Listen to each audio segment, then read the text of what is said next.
معاف کر کے آگے نکل جاؤ ان لوگوں کو جنہوں نے دل دکھایا، تہمت لگائی یا برا بھلا کہا۔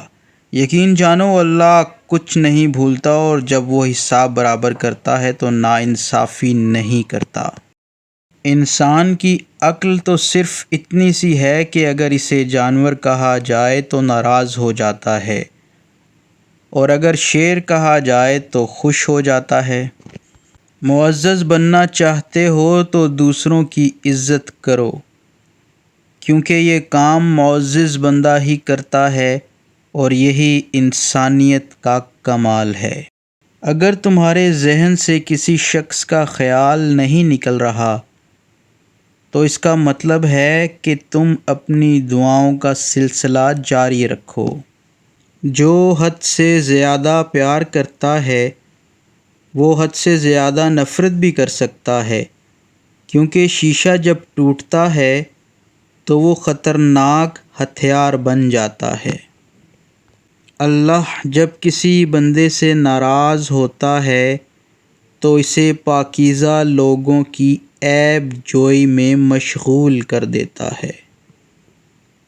جب تم سے کوئی اختلاف کرتا ہے یا تنقید کرتا ہے تو تمہارے دل میں نفرت کی ایک چھوٹی سی چونٹی جنم لیتی ہے۔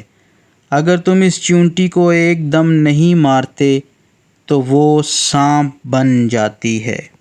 اپنی ضروریات کے لیے دوسروں کی طرف مت دیکھو۔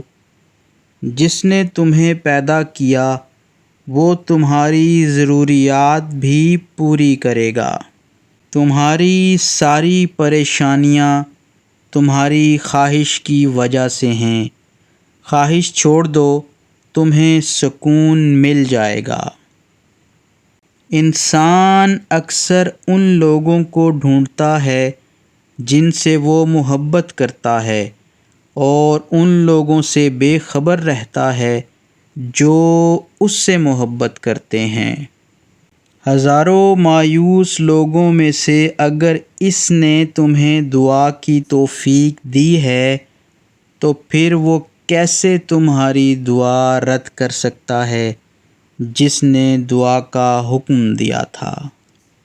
پھل درخت کے اندر سے نہیں آتا، یقین نہیں تو درخت کاٹ کر دیکھ لو، لکڑی ہی لکڑی ہے۔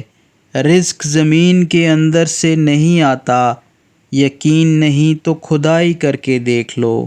زندگی میں دو لوگوں سے ہمیشہ دور رہنا، ایک مغرور اور دوسرا مصروف، کیونکہ مصروف اپنی مرضی سے بات کرتا ہے اور مغرور اپنے مطلب سے۔